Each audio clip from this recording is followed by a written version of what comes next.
condition and keeping healthy even during this pandemic. Thank you for joining us today. Allow me to introduce myself. My name is Magdalena, and I am the program coordinator at Cinta Baca. Cinta Baca is a non-profit community development organization focused on empowering English communicated stroke literacy. Today's teacher enrichment program is part of a number of non-formal educational programs run by Cinta Baca. And this program is aimed to equip teachers and parents. Today's topic is on resilience, and it will be delivered by Ibu Mirtha Laban, an early childhood educator who has been a volunteer of Cinta Baca since 2018. Ibu Mirtha has taught in a kindergarten in Australia, where resilience in emphasis, and we hope that today's session will benefit us all, especially on this important aspect of young children's social emotional development. Just a few housekeeping rules. We have disabled the unmute function for the participants to minimize noise distraction during the session. If you require any assistance, please text any of the folks through the chat function. There will be a Q&A session after the presentation, but all participants are welcome to post your question anytime during the session through the chat function. Before I pass it on to Ibu Mirtha, allow me to share a 3-minute video clip about Cinta Baca. Please, Ibu Mirtha.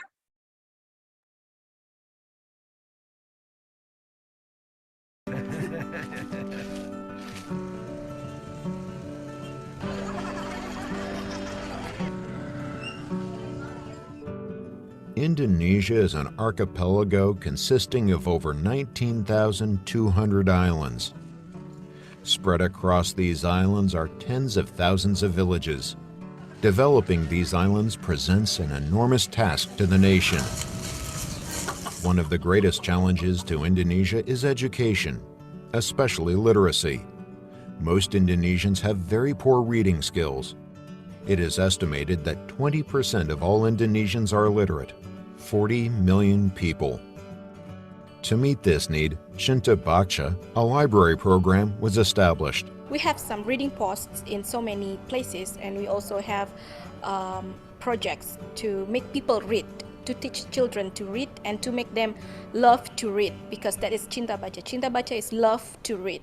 Cinta Baca seeks to develop intelligent and principled people by opening local libraries or reading posts where there is limited access to books. It carries out its mission through library-based learning centers and non-formal educational programs. Some informal activities include storytelling and science experiments, as well as family reading clubs to those with the greatest need.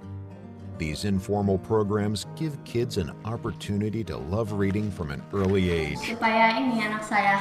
Yeah, I'm thankful for this library here in this area because even though my child hasn't started school yet, she's able to learn her letters and some words and get a start on her education that she wouldn't have a chance to have otherwise. Family reading clubs consist of 6 to 8 families that reside in the community near a reading post. Parents are trained to creatively read books to their children and are motivated to develop a reading culture in their household. Most of Indonesians, they don't like to read. We want them to be able to like to read so they can gain knowledge, not just from their school, but also from the books.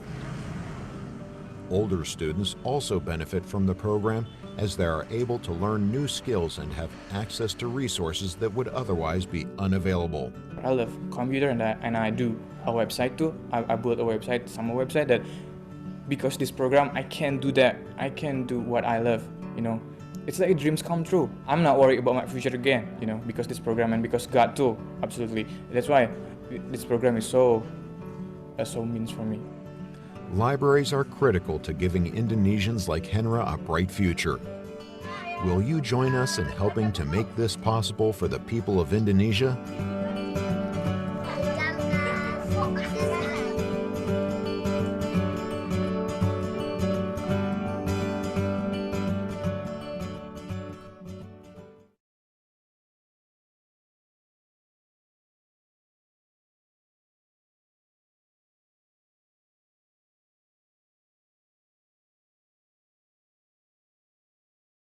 Without any further ado, I will now hand it over to Ibu Mirtha.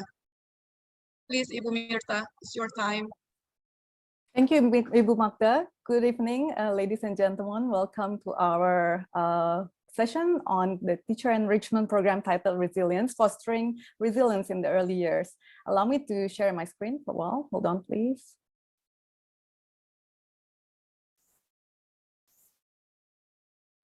Okay, just a little bit of introduction for myself. I'm actually a volunteer of Cinta Baca.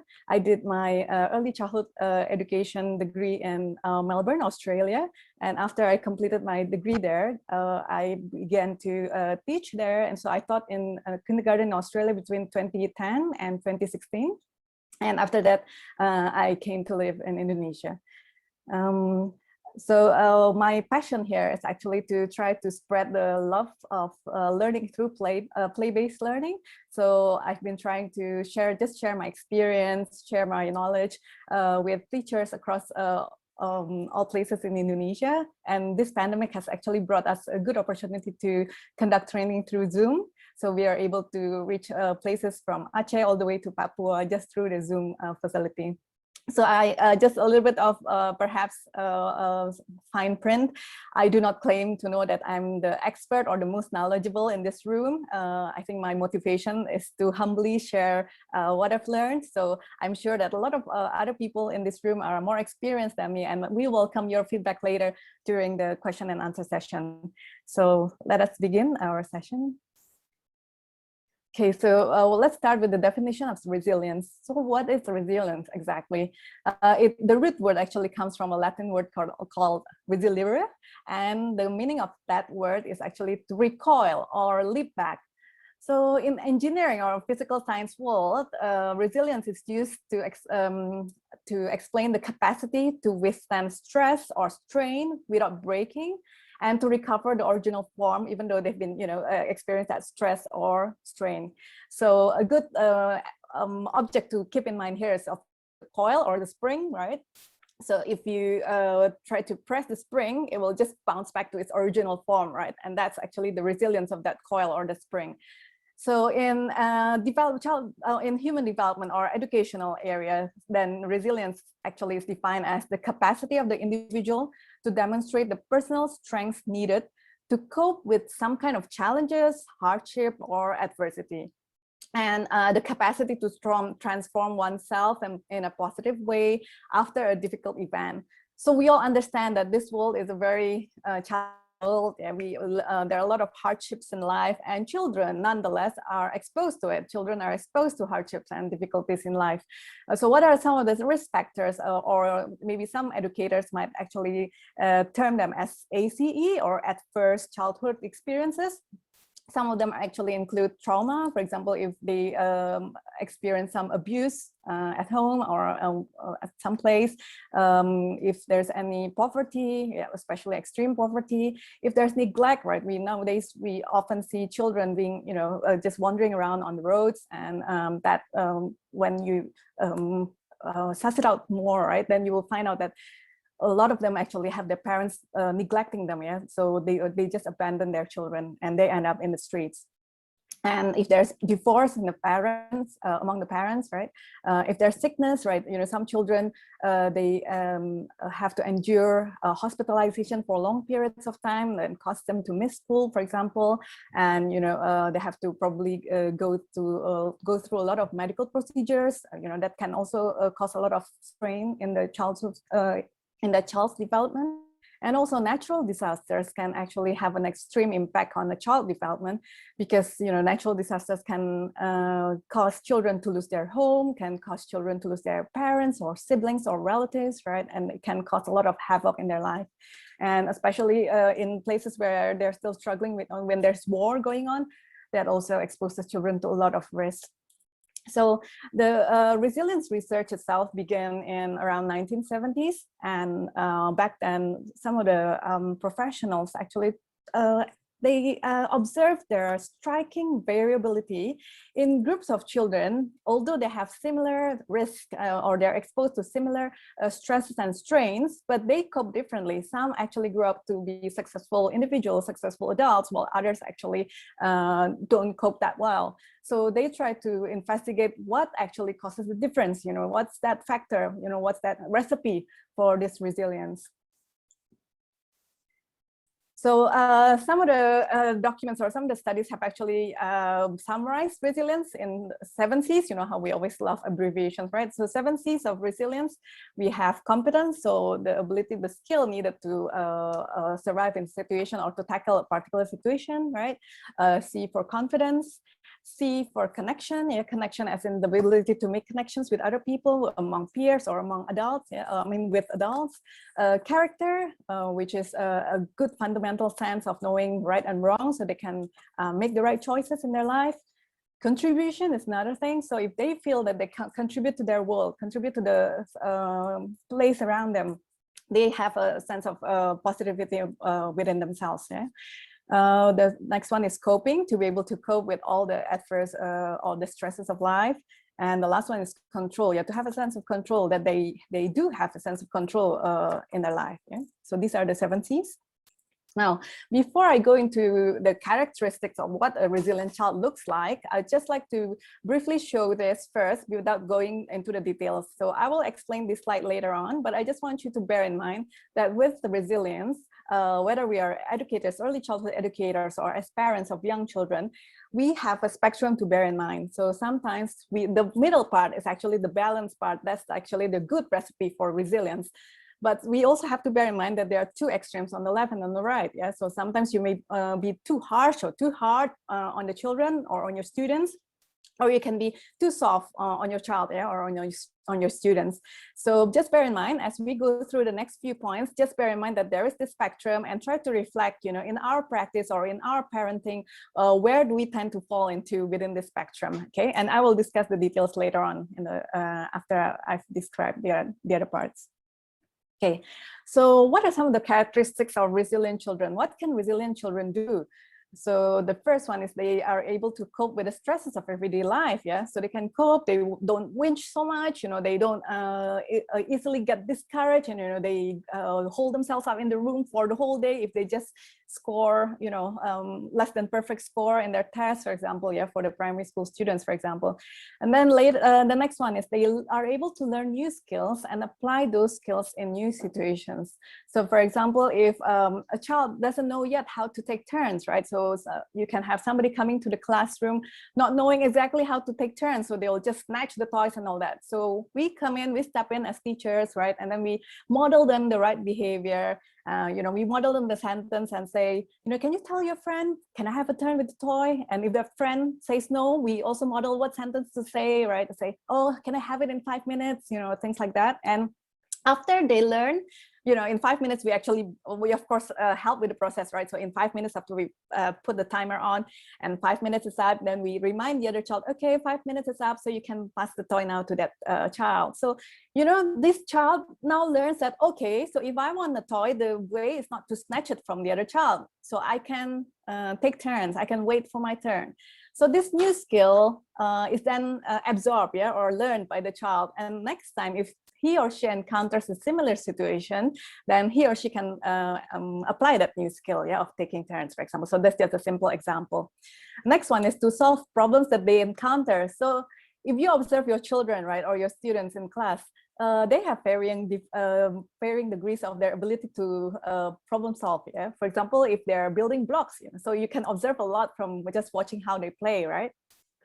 If they're building blocks, for some children, they can build, when they try to build a high tower made of wooden blocks, for example, and it falls over, some children can just be so frustrated, they'll do this with their fists, right? And they'll try to, and then you'll hear some sounds, right? Like, ah, and then, sometimes they throw a tantrum or things like that. But, if you observe another child, he or she, that child can be sitting there for, more than 20 minutes, just keeping, just trying different strategies to be able to build a similar tower, for example. Yeah. So what do they do? They observe, what causes the topple just now? Is it because I didn't put it the right way? Is it a bit wobbly? Is it not the right side? Things like that. Or maybe I have to collect similar shapes to stack them up so that we can build a higher tower. Things like that. Yeah. So these are the characteristics of resilient children. They can solve problems that they encounter. Yeah. All right. Next, resilient children can also manage strong feelings in a healthy way. And this emotional regulation is actually one of the big things, right? In as we watch children develop, whether they can manage their strong feelings, especially when they feel really angry or really sad, or sometimes even really happy. Children who are really happy can suddenly turn into a tantrum because they don't know how to manage their own feelings. Yeah. So as parents and as early childhood educators, we need to also let them learn these skills, right? So they can identify, for example, give a name to the feeling that they're feeling. Oh, this is when I'm feeling sad, or this is when I'm feeling disappointed, or this is when I'm feeling really angry, right? So they can put a name to their feelings and also learn to cope with these feelings. Like, what do I do? What are the acceptable or healthy ways I can express myself?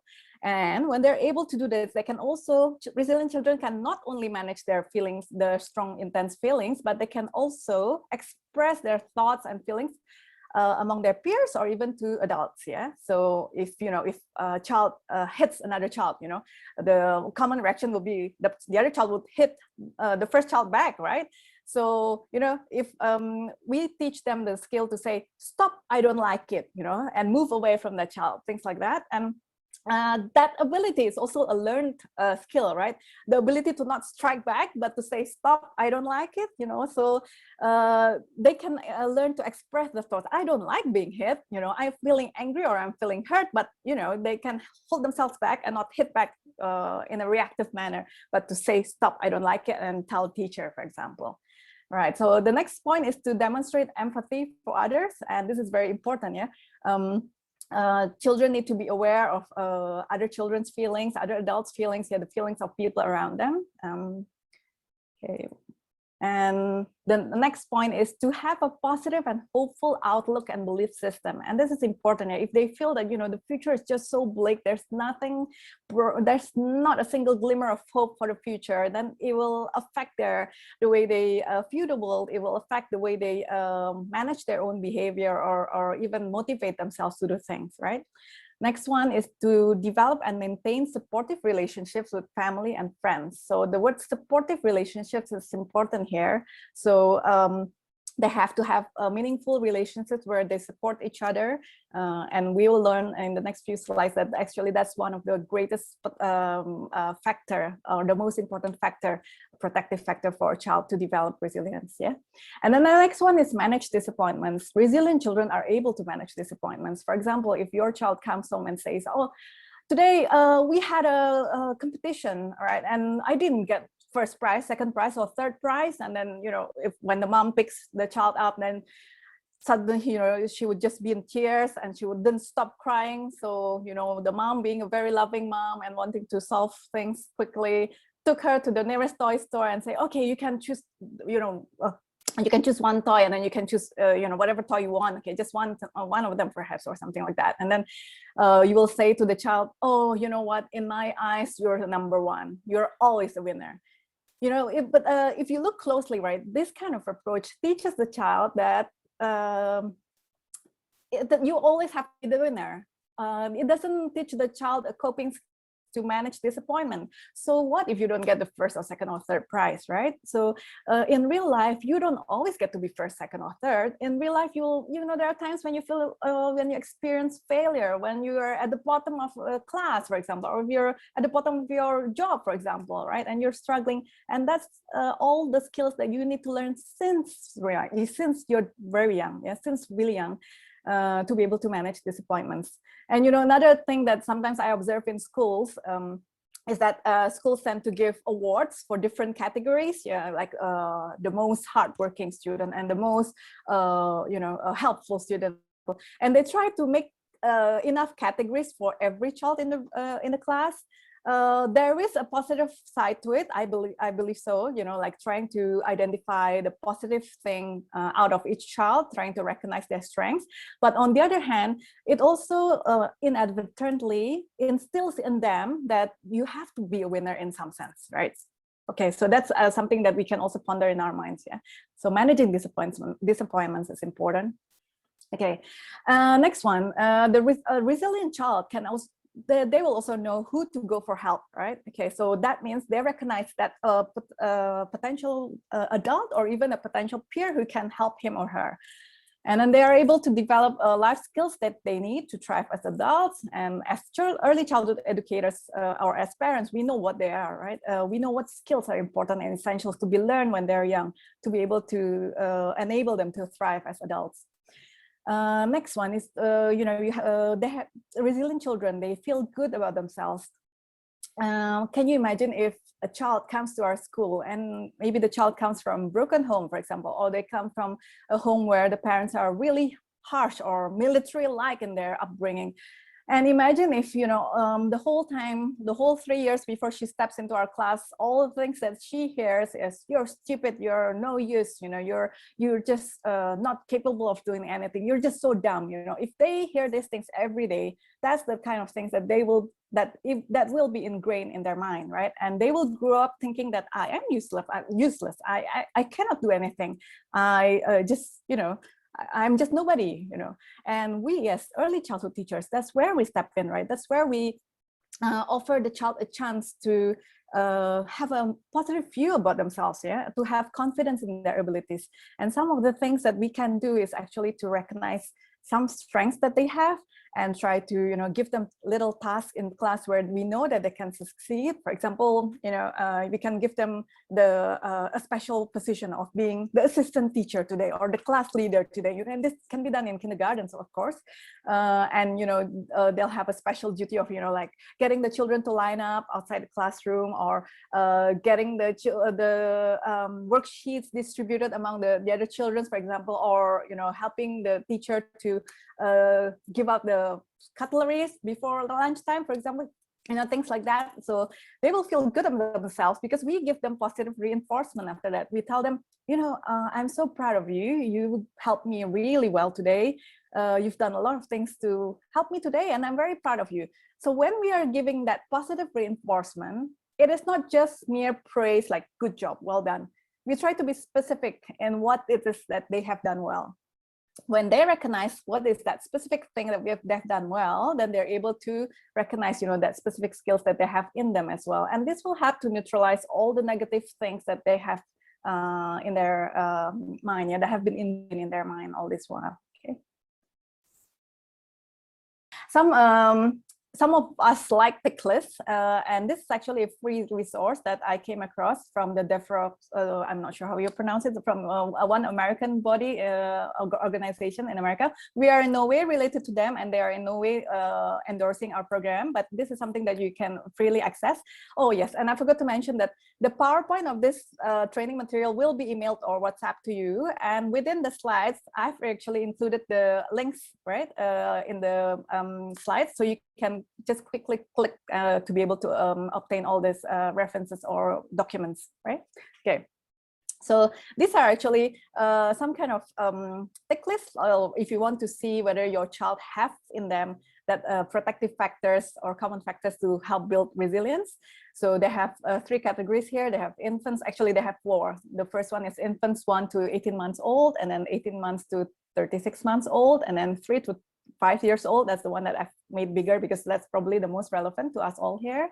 And also they've got one more category for adults here. But here it's interesting here that we see that they have divided into 3 categories. And of course, different bodies will categorize it differently and they will term it differently. But this is just interesting to see the way they classify it here. So there's one part about attachment and relationships. There's one part about initiatives, and there's one part about self-regulation. Okay, I won't go through them here, but you can, you're free to download the resource in your own time. Okay, so I came across one publication in 2018 where they actually tried to do a literature review of all the researchers that research that has been done on resilience. And they try to organize or group together what are some of the common resilience factors for child development. And here I've shown the result, and I've actually referenced the paper there as well. So the first one is actually caring family or sensitive caregiving or sensitive caregiver. So this is actually identified as one of the most important factors for a child to develop resilience. So this is one of the most important factors, just bear that in mind. So if that child cannot get that in their own family, that's where early childhood educators play an important role, because we are able to be that caring adult, be that caring somebody to that child, and be that sensitive care, in a way, educator to that child. So that can make a big impact to that child if that child is not being able to receive that in their home environment. Okay, so the next one is close relationships. That's quick. That's also quite related to the first one. But they have close relationship. If they have close relationships and emotional security and sense of belonging, that also becomes a protective factor for a child. Next one is skilled parenting. That's why I think for schools, they often put a lot of emphasis on this, right? They do parent-teacher meetings or parent enrichment programs, things like that, to be able to up the skills of the parents in their school community. The next one is agency, or let me just read to you the definition of agency. Being able to make choices and decisions to influence events and to have an impact of one's world. So if that is able to have that skill of agency, or that skill to make choices and decisions to influence the events around him or her, then that will also become a protective factor for that child. And that child will be more motivated to adapt because he or she knows that he or she can influence the things around them. Okay, and then the next one is also, that's an important protective factor, is actually self-regulation skills and emotional regulation. Next one is self-efficacy. So self-efficacy is actually the belief that you're capable of performing a task or managing a situation. Here I've shown a picture here of a forest school, yeah, and here you can see that the children learn to take risks, yeah. You know, it looks simple, but actually children, it looks like it's just a play, right? But actually they develop a lot of skills, like, problem solving, perhaps, you know, if they keep sliding off the rope, then they can observe and see, why is it that my foot keeps slipping off the rope, you know, for example, or what do I need to do to be able to move sideways successfully? And what do I do when I come near the tree? You know, what do I have to do to mobilize or position my body to you know, move to the next bit of the rope, for example. So here, you know, if they do things like this through play, even though it's play, they learn a lot of skills here, and they learn to take risks, to problem solve. And when they've successfully go through the whole course, right, then they will have a good sense of self, right? They have a positive view of their self or identity, right? Okay, so that's a protective factor. The next one is if they have hope, faith, and optimism, right? If they're not just pessimistic about the world around them, that also becomes a resilience factor. Next one is meaning making, or belief life has meaning, yeah, and that's related to also having that hope and faith and optimism. Next one is routines and rituals, and I'll go through that in greater detail in the part of what we can do as teachers and parents.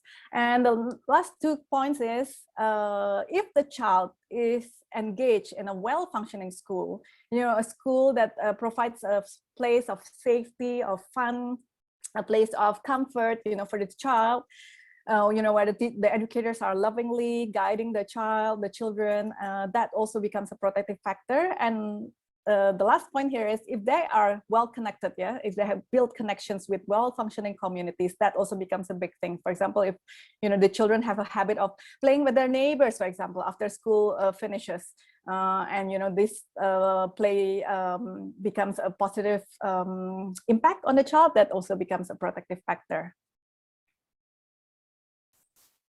Okay, next one is what are some of the steps that we can employ? So we have seen the characteristics of the children, of resilient children, right? And we have seen what are some of the protective factors or the recipe, if I may say, to helping children develop resilience. And now what is it then? So what, right? The question is, so what? What do we do now as early childhood educators or as parents? So some of the steps that we can employ is, first, we need to help them make connections, because we see, right, close relationships and connections are one of the most crucial things, or one of the most crucial protective factors that we have, right, for developing resilience. So we don't only help to connect the child to us as teachers or parents, but we also help them to connect themselves with other friends.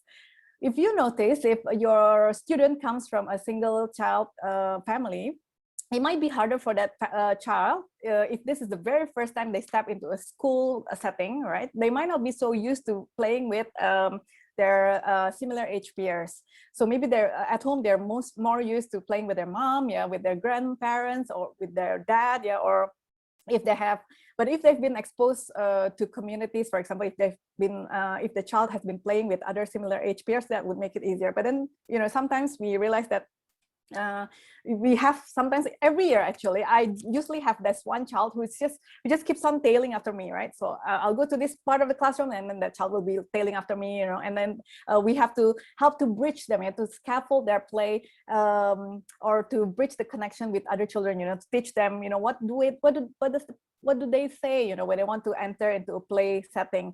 We model them and say, oh, can you say, can I play with you, you know, things like that, or can say, can I read a storybook with you? You know, things like that. So we help them, we scaffold the process for them, right? And also sometimes we might assign a buddy to this child, you know, so that buddy whom we know is very friendly, you know, able to make friends fast. We can pair that with this child, so this child learns to interact with similar age peers, and this child, you know, both of them then will be able to make or build connections with bigger groups of similar of peers. Yeah. All right. Next one is help children by having them help others. This is important, especially when children have a negative look or a negative view of themselves. If they feel they're useless, if they feel that they're incapable of doing things, then actually by getting them to help others, enable them to feel good about themselves. So for example, if you know this child is struggling with his or her self-identity, and then you get that child to help somebody, right? And then the child can see that the other child appreciates his or her help. So we give them positive reinforcement, positive encouragement or positive reinforcement in front of that child, as well as in front of the child being helped. Yeah. For example, if somebody drops it can be as simple as, you know, taking that little teachable moments in the classroom. For example, if somebody drops a pencil, right, and then this child happens to walk past the table, for example, you can say, oh, Claire, would you like to help Susie to pick up the pencil? And then Susie will say thank you, and then say, oh, you know, that's very helpful of you, Claire. You know, you readily help your friend by picking up the pencil, you know. And that child, even though it's a simple thing, but the child feels good about herself, right? Oh yes, I have helped a friend. And if he or she is more motivated to help other people later on, right, that will actually instill in them a skill to be able to recognize when do people need help, when do people around me need help, and what can I do to help other people, right? So that's a good skill that they need to have and develop as well. Next one is to teach children self-care. Self-care including, you know, in kindergartens, we always, you know, teach them self-care, but, you know, how you have to sleep early at night, you know, you have to get enough rest, you have to eat healthily, you have, you know, what do you do when you wake up in the morning, what's your routine? You have to make your bed, brush your teeth, or take a shower, you know, before you come to school, things like that. So that helps them, and also teach them how to have fun as well, yeah, to manage stress, to have to be playful, and that is something that we can model them, right? You know, when they sit down for their lunch, we also sit them with them, we sit down with them and we have our lunch as well. And hopefully what's inside our lunchbox is something that is a role model to them. Yeah. So you can have healthy food in your lunchbox, for example. So that is also a way of teaching them about self-care. And the next one is to maintain a daily routine. Why is this important? Routines, especially the younger the child, routines actually help them to feel really safe, right? To have a sense of sense of safety. Yeah, they feel safe, and they also feel a bit more confident knowing that what they know, or they are aware of what comes up next in their day. Yeah, so if you're in a classroom and the children are not able to read yet, you can still do a visual schedule with them. And nowadays, we don't have to reinvent the wheel. There are so many resources out there where you can just download and print. So we don't have to create it from scratch, right? So I'm going to show you a few things here. So here we can see some daily schedules. We can still print the words because that teaches them early literacy, but we include symbols that enables them to understand what is coming up in their daily routine, right? Even though they're not able to read the words yet, but they can recognize it from the icons or from the pictures that we use, yeah?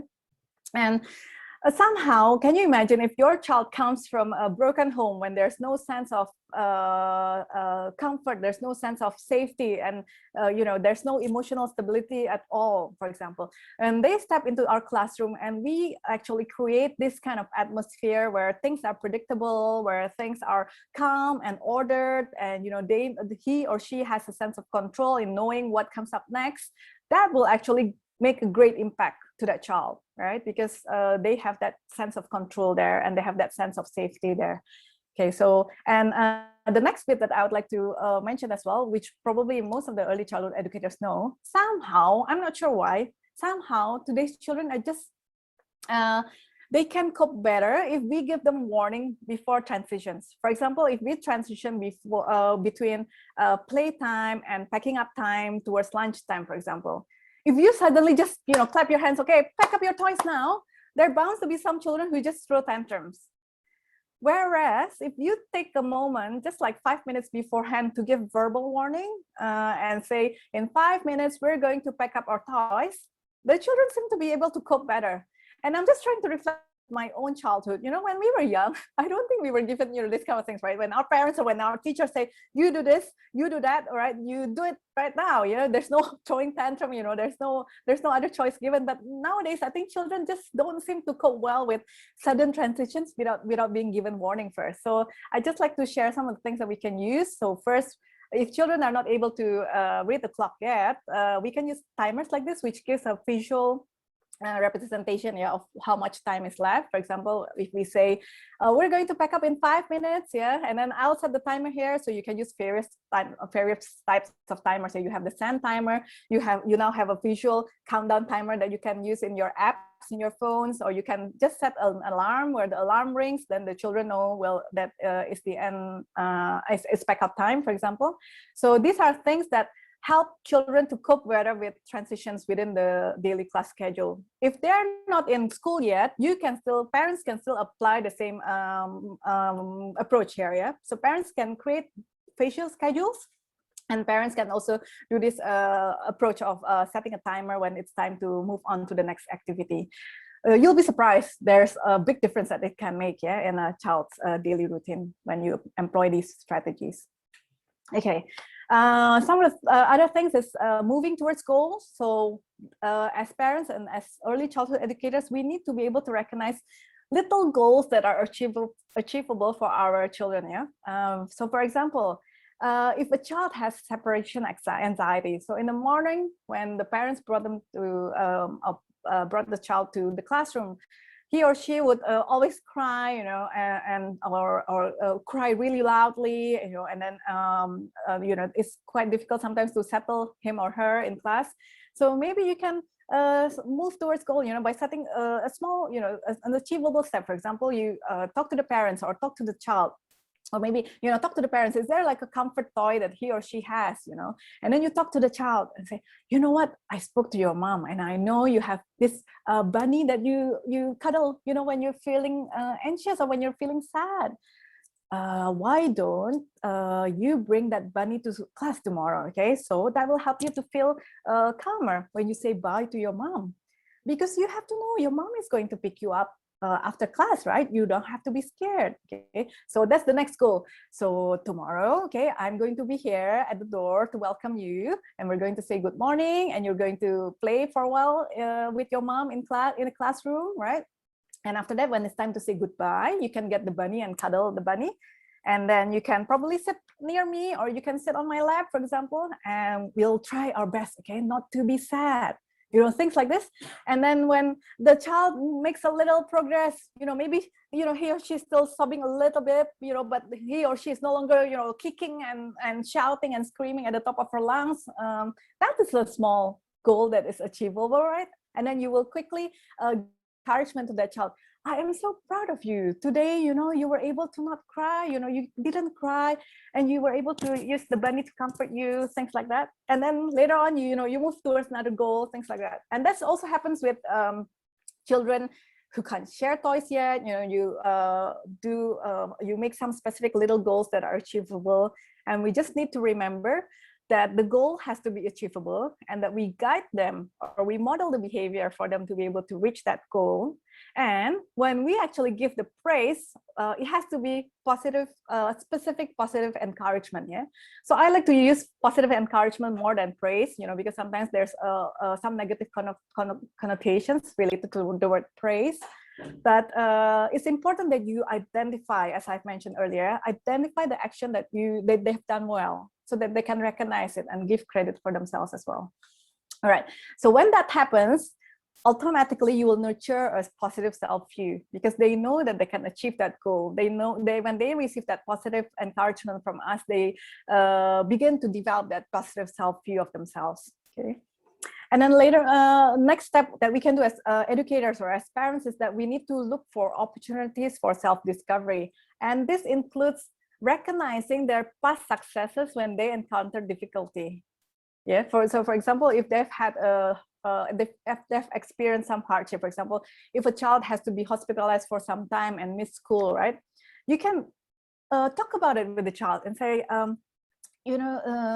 mom is very proud of you, because even though you're in hospital, you're still able to stay happy. You know, you're able to chit chat with me, and then you still want to ask about how your friends are, you know, things like that. And we give them opportunities to reveal something about themselves. Yeah. So by talking through that event, yeah, by talking through that adverse event, for example, and helping the child to recognize some of the strengths that they have within themselves, yeah, to be able to cope with that hardship.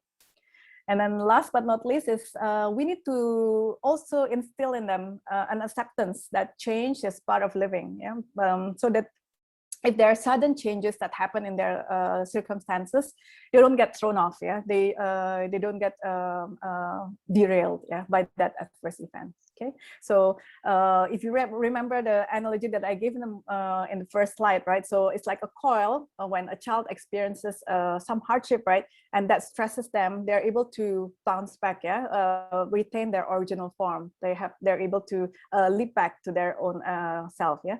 And the other picture that I showed was actually a bouncing ball. So if you bounce a ball off the ground, it goes down, but it's able to leap back, yeah. And there's actually one organization called bounceback.org, I think, and that also is to do with resilience. And that's, you know, that concept of bouncing back if you've experienced a pitfall, yeah, or if you've gone into a pitfall, then that's the ability to bounce back.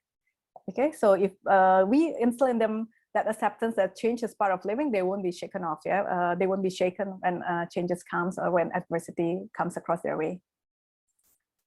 Right, so now I'm coming back to the table that I've shown earlier.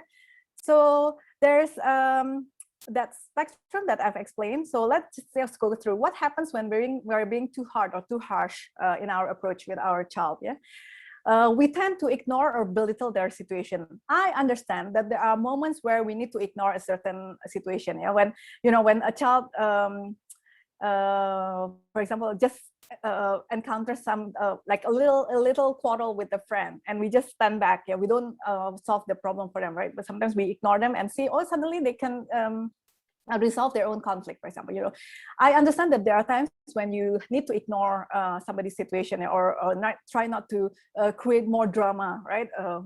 Especially if you have a drama queen or drama king in your class, yeah, or in your home. That is a good strategy. But this is talking about always ignoring and belittling their situation. If you always do that, then you don't give actually the chance for the child to process through the events or the hardship that they're going through. And then next is when you're being too hard, you often believe that adversity itself, in itself, yeah, I'm talking about just the adversity itself is actually character building. Yes, adversity leads to character building, but if we just leave the children on its own without the protective factors that we've just discussed about, that can actually have a negative impact on their development instead. So it is important to not just belittle, just wave off every incident and say, that's good for this character building. You need to check whether the protective factors are there. If the protective factors are there, then yes, it's good to buffer the negative effects of those adverse reactions or adverse experiences. But you need to make sure that it's there, yeah. And then if you keep telling your child or your student, just get over it, toughen up, harden up, things like that. But if you do it over and over again, not all the time, if you do it all the time without any exceptions, that can also be detrimental to a child's development, because they need to learn the strategies to cope with the feelings that they have. Yeah, if they feel disappointed or if they feel sad, what do they do? Yeah, to cope with it.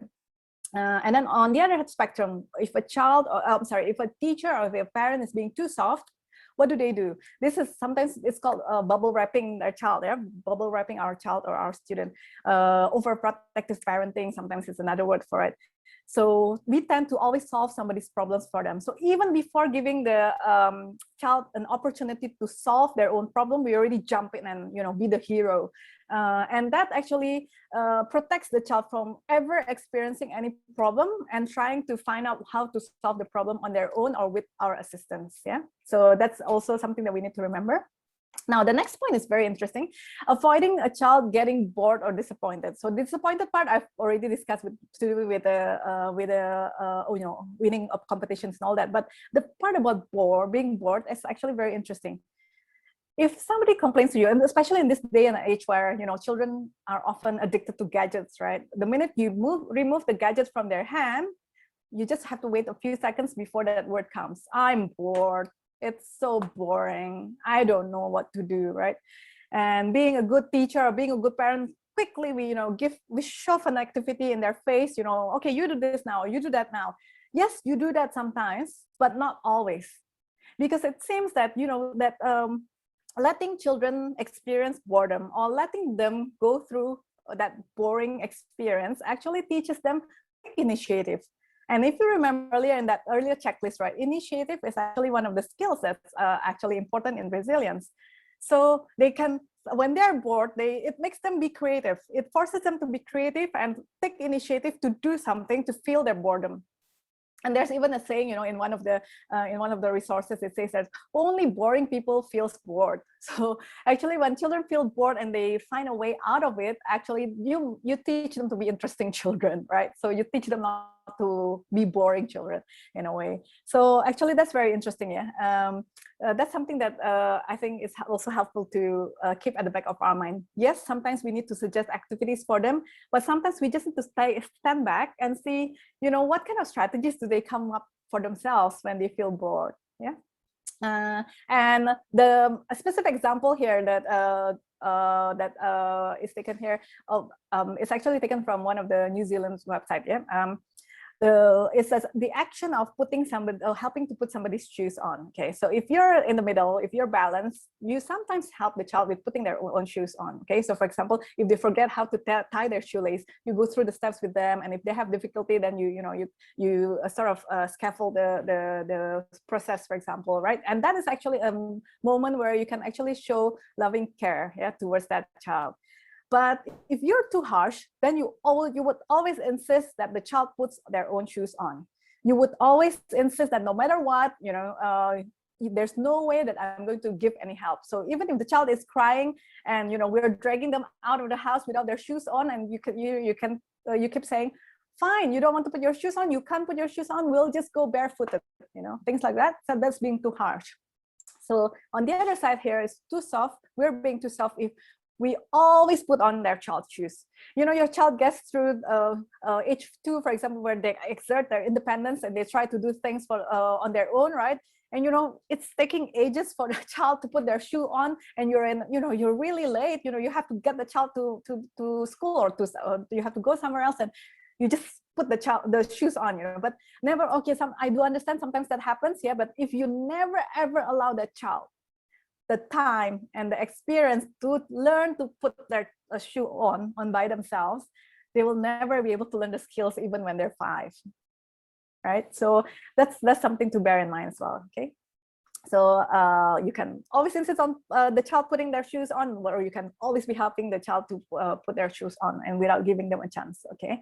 So that part where they struggle through putting their shoes on is actually a good skill to be perseverant as well, right? And once they've done it, they can feel proud, they can feel good about themselves if they've successfully done it, right? And that's where we take that moments, opportunities to give them positive encouragement as well. Right. This is taken from UNESCO Play and Resilience document, right? These are some 5 things that we need to remember when we are dealing with the topic of resilience. So first and foremost, we need to remember that early childhood education is very important. Whether we as early childhood educators or as parents, we need to remember that these are the golden years. This is the period where you can make the most impact on a child, whether to develop the necessary skills, whether to develop, the characters needed to be a thriving adult. That's the golden period. That's the window period for us to do that. And yet, we see a lot, the society sometimes still belittle our profession as early childhood educators, or even as stay-at-home moms, moms who choose to leave their career to focus on bring up their young children. Sometimes they belittle our decision, or they belittle the kindergarten teachers. They have a higher regard for high school teachers, for example. So today, I'd just like to give that encouragement. We have to realize, we have to be aware that what we do is important, and it's the most impactful period part of the child's development. So no matter what people might say around us, no matter how, sometimes society might look upon us, we just have to have the confidence that what we do is really important and is really impactful, okay? And then the next one is, we need to, as early childhood educators or as parents, we need to identify the risk factors to children's development. And, by learning more about resilience, things like that. So we know what are the risk factors involved, in a child's development, and we need to know what are the protective factors that can buffer the negative effects of those risks, right? So that's the second step. The third step is to develop understanding of resilience and how play is a pathway to resilience. From the examples that I've gone through, we can always imagine that all those skills can be optimally developed through play. So I'm a strong proponent of play-based learning because that's where I've been taught, that approach, and I've seen the beauty and the benefits of play-based learning, and that's how it is so developmentally appropriate for the early years. So there's a lot of connotation that playing is just playing and playing is not learning. This is where we need, as educators, as stakeholders, we need to change the mindset among parents and among the society, that playing is the way children learn. And even resilience, building resilience is very effective as well through play. Okay, and the fourth one is to adopt a play-based learning approach in schools to help build resilience, especially among the at-risk children. How play is used for as a play therapy program as well. When I was in Melbourne, I had a 1-month internship at the Royal Children's Hospital in Melbourne, where I was attached to the play therapy department. But that department is solely for children who are being treated in the hospital, especially those who need to stay there for a longer term. I've seen how play therapy just makes a lot of difference, in the lives of the patients there. So if I can just quote one example, there was a boy, I think he was about 7 or 8 years old, I can't really remember, but he had an epileptic attack, and this time around, I think he was left in an unconscious condition for a longer time, such that he lost some of his abilities, to speak and to try to recall his memories again, things like that. So he had to learn again, to walk and to speak and all that. So and the play therapy department, he would have a play session with me. And then what I would have to do is also to make a report, right? And then my mentor would try to match the report together with the other physiotherapists and all that, and the speech therapists and all that. And it's interesting, when he's playing with me, I record down all the words that he could say, and he could say a lot of things. And his vocabulary is actually amazing for somebody who just regains, his skill, his language skills. But if you compare it with the speech therapist, the report could be very different. because when he's playing with me, he thinks it's just having fun, and without him, knowing that he's actually expressing a lot of words, even though it's like short chunks of words, but it's still words and comprehensible words.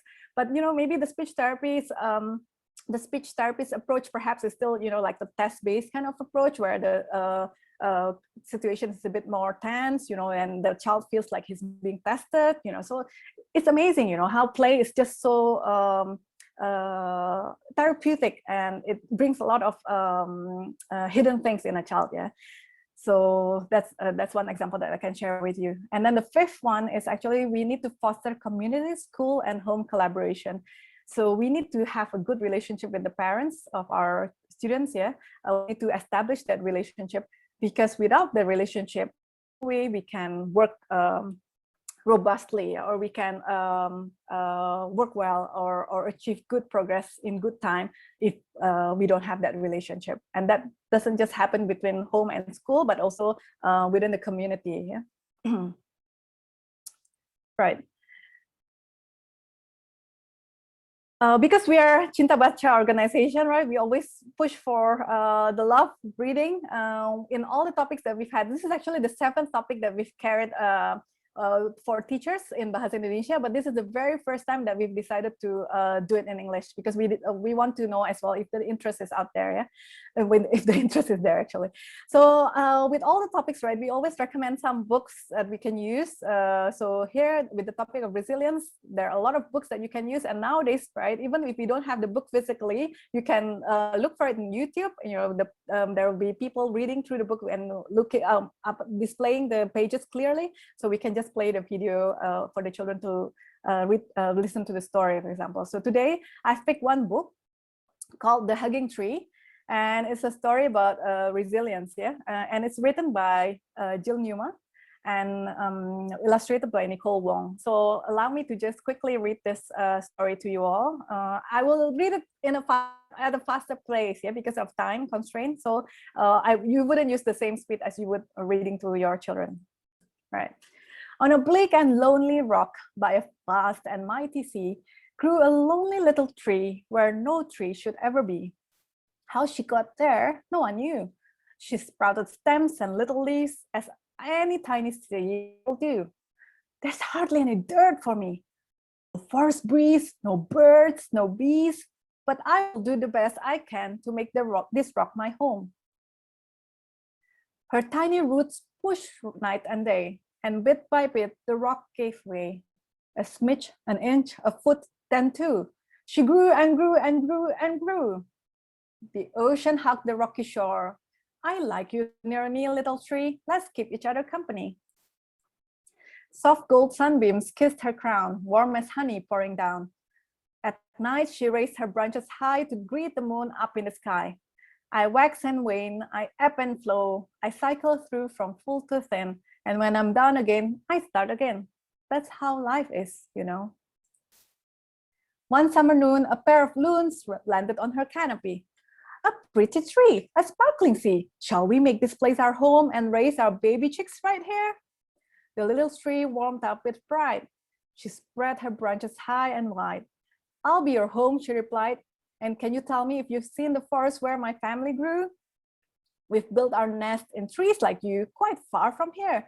And so you blew many nights and many days. You flew on wind, just like we do. They built their nest, they laid their eggs, and soon 2 baby chicks were born. Summer passed, autumn too. This little tree turned red and gold. Then winter came with howling winds and cutting cold that broke her bow. The loons flew south, the sea all ice, the rock all snow. The moon was lost in thunderclouds. Mighty cliff, hold me tight. Don't let me blow away. Little tree, with all my might, I'll hold you close night and day. Storms will come and storms will go. At last the sun melted the snow. But now the tree could not grow. The storm had torn her roots. The moon gazed down and softly said, sometimes we lose our way. But with some help, we start again. That's how life is, And soon a boy came running by, skipping stones into the sea. When he saw the little tree, he stopped and stared. He touched the tiny leaves. He felt the ragged roots. He shook his head and said, "I can bring just what you need. I can help you, little tree." A tree can hug a boy. It has no hands or arms, but it can hug you with its heart, and that is just as deep and warm. Every day the boy came back carrying a full backpack. From the pack he took a tin and poured out rich brown earth. He packed the roots and tucked them in. He planted flowers round the tree and made a path for all to see. Now everyone will know that even on a granite cliff, a little tree can grow. And then he went to sleep and dreamed the things that boys dream of. Now every day, new people stop to rest beneath the little tree and dream the things we all dream of: to love, to share, to give, to dare, to grow just where we are. And to this very day, they come. For on a splendid sunny rock, by a warm and bright blue sea, a great big hugging tree grows just where she was meant to be. And at the back of the book, they actually give some pointers here written by a school psychologist on how the book, the kind of conversations that you can do with your children, and a little bit of information on resilience as well. Okay, and that's the end of the book. And you can see how, reading this book can start the conversations with the children on how, sometimes, we can talk about what would be the tree experience, what kind of help did he get, and what happened in the end, things like that. So that teaches children that difficulties come and go in our lives, but with a little help, we can pick ourselves up again, and we can continue walking. Yeah. All right. So you're able to receive a certificate of attendance from this training. So this is actually the link to the questionnaire. We will also WhatsApp and email you this link, but if you'd like to take a screenshot of this, you may do so. And I'd like to tell you that we have provided 3 big books. You know what big books are? So these are like large size story books published by Pelangi, yeah, and these are actually really beautiful books where it's really appropriate for the early childhood classrooms, or especially classrooms, because when you read storybooks and then children will say, "I can't see, you're blocking me," things like that. I'm sorry, my virtual background doesn't allow you to see it properly, but these are very good titles about, it teaches them about life science as well. Like, for example, this is about the metamorphosis. It's titled Beautiful Butterfly, and this one is about the woodpecker. So it's very good. So we have provided 3 big books. So if you're able to fill up the feedback or questionnaire, we will select the best 3 responses, and we will contact you and we'll mail you the big book, as a reward for you. And if you do not win, be resilient. Okay, and just to recap what I've said earlier, I actually ran 7 topics in teacher enrichment program, but targeting more for teachers in the remote areas. So we've done 7 topics with them, and for each topic, 4 sessions for the different regions of Indonesia through Zoom. And this is the only topic that we've decided to run in English. But if you fill up the questionnaire and you fill up the feedback form, maybe you can let us know if you're interested in having us run this English form of the teacher enrichment program. And we are able to do that on a regular basis based on your request. All right.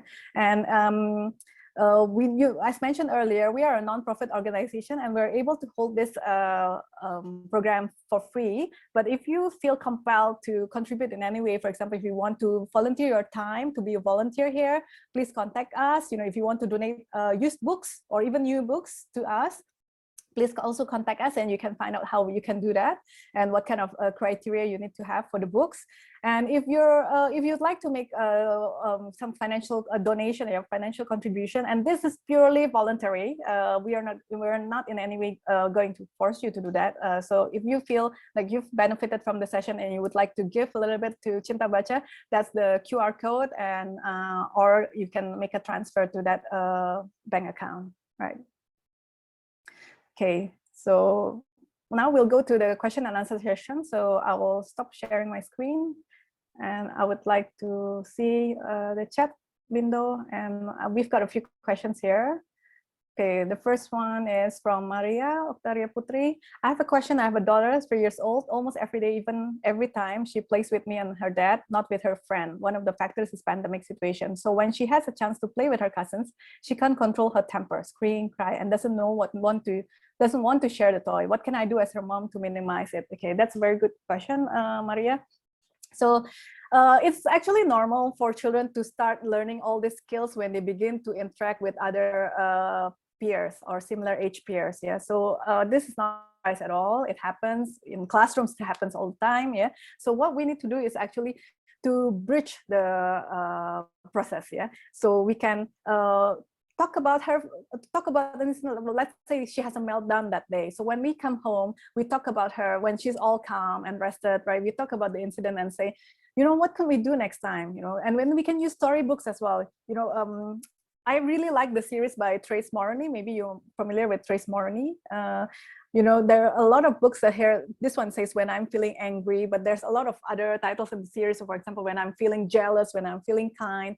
And these kind of books actually is a good way to read to your child and to be able to instill the kind of actions that they need to have or they need to take when they're feeling certain emotions, right? So for example, in this book, when you're feeling angry, you know, it describes on how the person wants to feel like a volcano is about to erupt, you know, but then they will tell you the strategy on what to do, you know, like take deep breaths or tell somebody about it or things like that. So you need to talk about it, and then you need to read books perhaps that help you to convey things about how we can share things, we can take turns, things like that. And then you also need to recognize little progress that she makes, right? So on that day, for example, if out of the 5 play situations, she manages not to scream and throw tantrum on 2 of them, or even on 1 of them, you need to give that positive encouragement. And when you give the positive encouragement, your child will help. It will help your child to recognize, oh yes, I've made a progress here. You know, I've done something good, and boosts her confidence to be able to do that and apply that skill again, the same skill again next time. And sometimes, you know, I would give a reward as well. Some people are against it, but you know, it's good to give some kind of positive reinforcement. For example, you make a deal with your daughter. Today we're going to our cousin's place again, and remember, you know, we've talked about this. We're going to try to share better.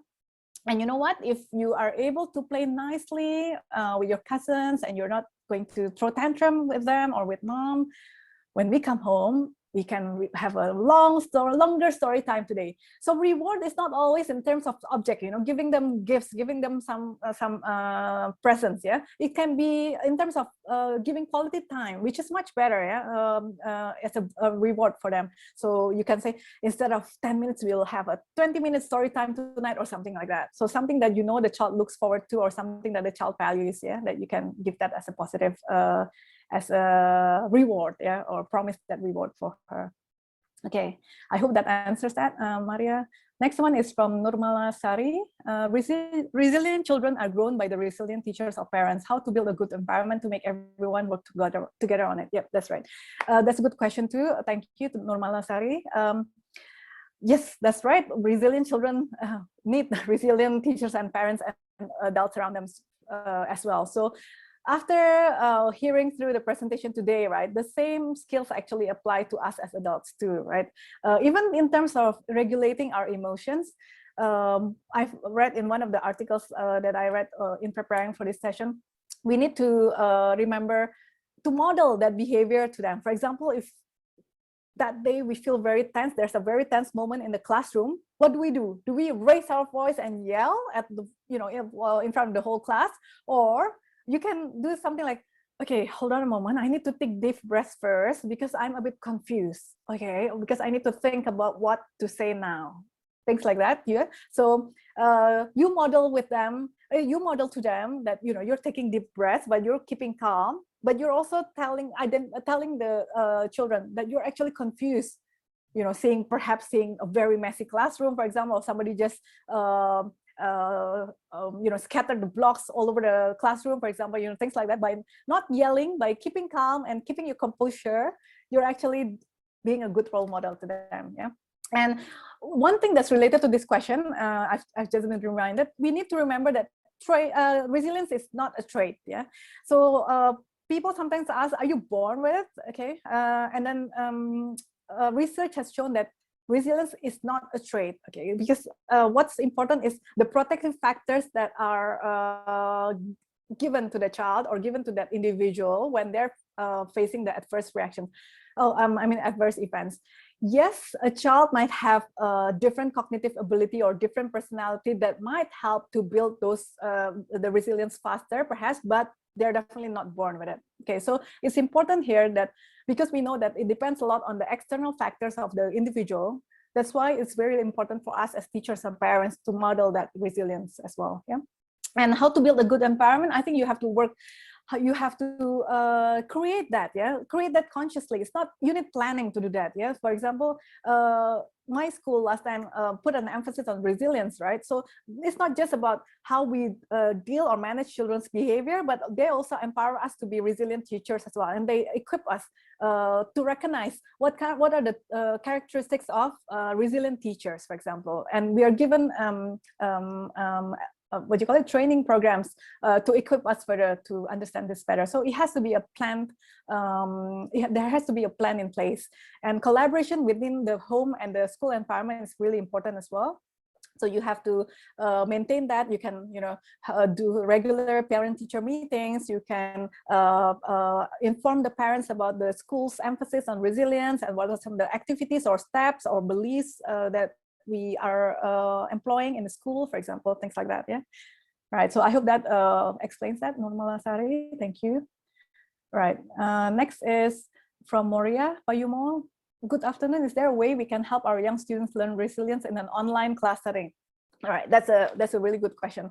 So with this pandemic, right, it sort of turns our world a bit upside down, right? And that's actually where we need to practice on being resilient teachers as well, and to adapt, right? To adapt with the situation. And yes, of course, you can still instill or impart this skill, yeah, or this resilience in children, even through online classroom. For example, if like teachable moments, like for example, if you're still in a kindergarten, your online classroom would still have some kind of play activities as well. Yeah, so for example, you have morning exercise, or you have the other day I was accompanying my nephews for their online class, and they were like observing aloe vera, yeah, and then trying to describe what aloe vera is like. For example, if they suddenly prick themselves, for example, then what do you do as teachers? So, and then one of the students started crying because the mom couldn't get aloe vera in time, so she was feeling very sad and she was crying. So what do you say as a teacher? I say, it's all right, you don't have aloe vera now, but you can have look at your friend's aloe vera and you can still draw aloe vera, for example, like that, things like that. So helping, even through verbal encouragements, you're actually helping the child to process the situation, and helping her with the skills needed to cope with the situation, things like that. Yeah, so I hope that gives a bit of a better image, yeah, or better understanding of this. Okay, but I think you're all very creative, so make sure you seize the teachable moments even within the online classroom. Make sure you seize that and you use that as an opportunity for you to impart that, giving positive encouragement, looking at achievable goals, looking out for achievable goals that you. Okay, all right, next one is, thank you, from Vidya Retno. Why is resilience an important skill to cultivate, and how do kids become more resilient? There are challenges that must be done by children to be tough. Oh, thank you. Yeah, so resilience is important because our world is very challenging, and we have a lot of as I explained a lot earlier, yeah, we have a lot of challenges in our world, and these challenges can either crush the children, or the challenges can actually spur the children on. Yeah, so research has also shown that children being equipped with the protective factors fare much better in terms of coping with the adverse circumstances compared to children who are being taught the same skills, but they're not really exposed to adverse childhood experiences. Yeah, so that shows that by employing the skills or teaching the skills or cultivating resilience in the early years, it matters a lot, especially to the children in your class or at your home who are the most, who need it the most. that, yeah. So if you teach these skills on resilience, right, to your young children, it will benefit a lot to those, especially those who are experience some adverse childhood experiences. So that's why it's really important. It will benefit those who don't go through adverse reactions, but I mean adverse experiences, but it will benefit those even more if they are experiencing some difficulties or stresses in life. So that's why it's very important. And you would want all the children in your classroom, right, to grow up to be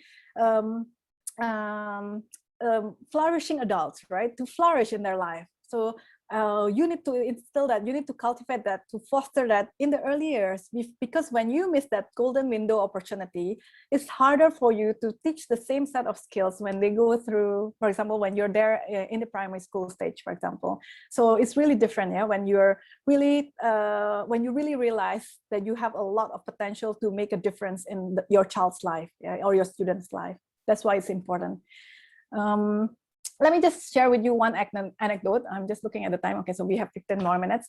Let me share you one anecdote that I remember till to date. Yeah. So when I was in Melbourne, I was starting my education on early childhood education in the university. I was playing with my cousin's daughter, with my niece. Yeah. And then she was actually, I think she was about like 1.5 to 2 years old, 1.5, I think, when she was still learning how to walk.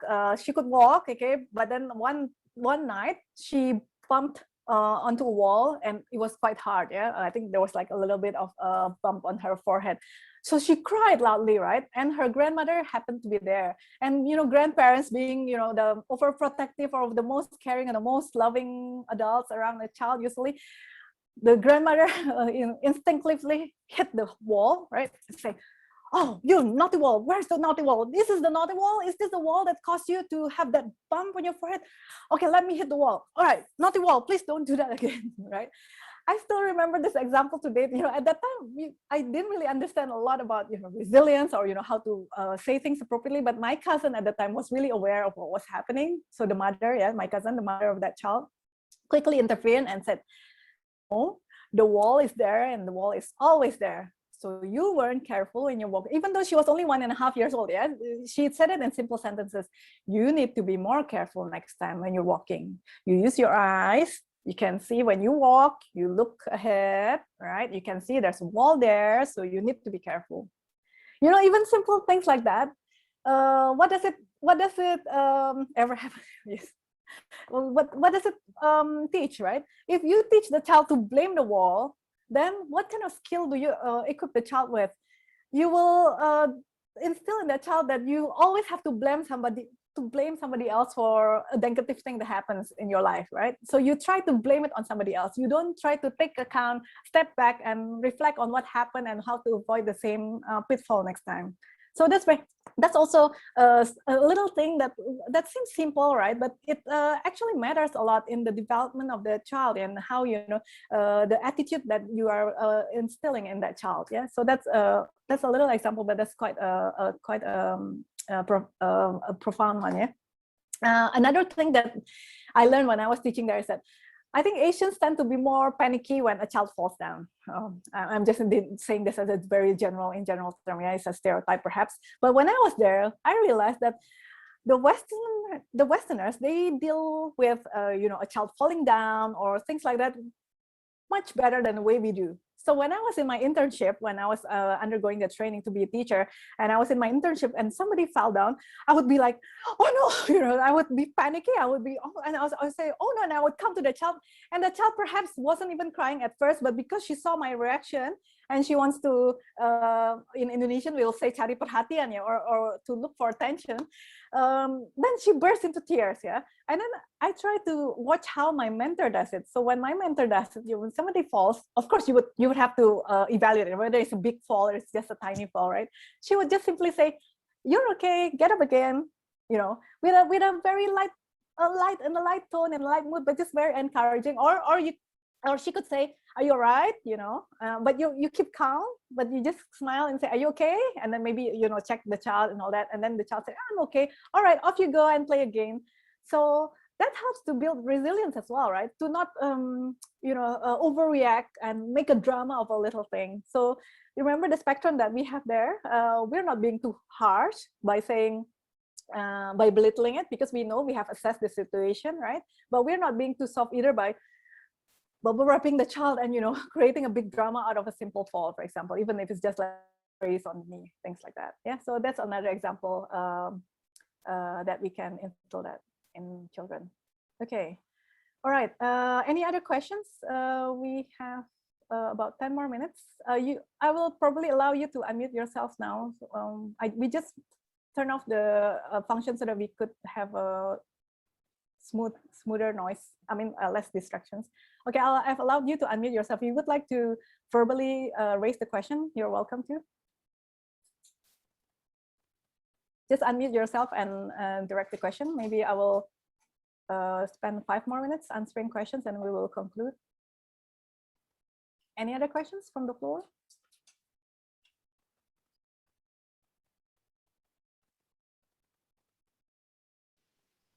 Hello, Che. Yes. This is Grace. Oh, hi, Grace. Yeah, I actually have a question. I have a few students who are actually showing ways to adapt and ways to solve problems too fast. But sometimes, like I feel like they're too overconfident. So how do you have any recommendations on how to deal with those kind of students? Right. Thank you, Grace. That's a good question. Yeah, sometimes you just have to let them be, and they will, and let them experience the end result of doing that. Yeah. So in a way, we're letting them fail by being overconfident and then failing, experiencing that failure, and that by itself, that in itself is also a good teachable moment. Yeah, it's a good teaching experience for them. It's a good learning experience for them. I mean, so sometimes just don't be too scared and or don't be too quick in intervening and knowing even though oh, you're definitely going to not be able to do it, if you take that option, but just let them be and then try to let them take risks. And let's see, we can also observe a lot, learn a lot from observing what do they do after that. Okay, they're being overconfident and then they experience that failure, and what do they do after that? Do they assess their own situation and come up with their own conclusion, or do they come to us for help, for example? And that also is a good thing. If they feel that they need to come to us for help, then okay, we can give them some constructive feedback, right, to let him or her try again. But even if they don't, we have to be patient enough to let them try again and fail again, and try them on their own, because at the end of the day, if they try something and they manage to solve it on their own, it's actually a greater learning experience for them. And also at the end of the day, when he or she succeeds, it actually brings a greater sense of achievement in them as well. So I think that's also important in their development. Does that answer, Grace? Yeah, so basically just let them explore and experience failure first too, right? Yep, that's right. Because you're welcome. Because coping with failure is also a good skill towards resilience, right? And that developing that resilience in them. Right. Any other questions from the floor?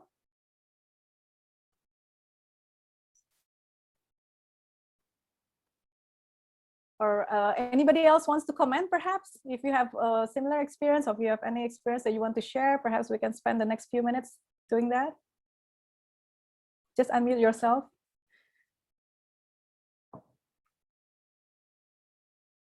No? Right?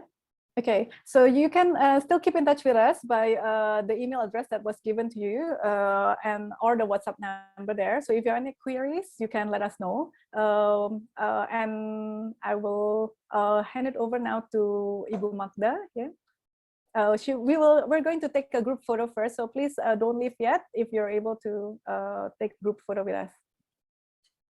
Okay. Thank you, Ibu Mirtha. You're welcome. Personally, I was blessed with this afternoon training. It's really inspired me as a teacher and parents. I think everyone here agree with me, yeah? Yeah, of course. So thank you, Bu Mirtha. Okay, for your information, the recording of this training will be uploaded in Cinta Baca YouTube channel. The channel is Perpustakaan Cinta Baca. So please visit our YouTube channel Please like and subscribe the YouTube channel. So we are at the end of our training, and I would like to take a group photo. If you are comfortable in turning on your camera for this photo session, please do so. Okay, we have two slides here, so please stay smiling throughout. Okay, please keep mute. Okay, thank you. Okay, Miss Chita, can you take the photo, please?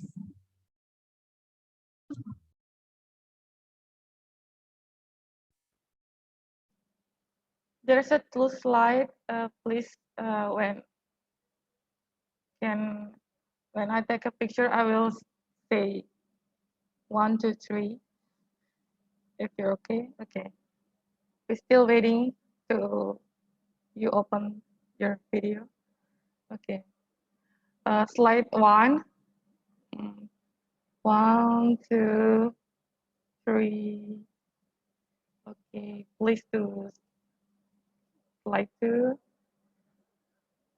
1, 2, 3. Okay. Thank you so much. Okay, hold on. Thank you, Miss Chita. Okay, again, thank you, Ibu Mirtha. Thank you, teachers and parents. Thank you for joining us today. We hope to see you again in the next Cinta Baca program. Stay healthy, take care, and see you again. Oh yeah, you can unmute and open your camera and say thank you to Ibu Mirtha and others. Thank you, Ibu Mirtha. Thank you, Ibu Mirtha. Thank you, Bu Ibu Mirta. Mirta. See you next Hello, time. everyone. Thank you, Cinta Baca.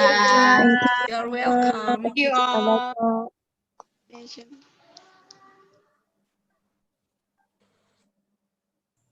Thank you, Ibu Mirtha.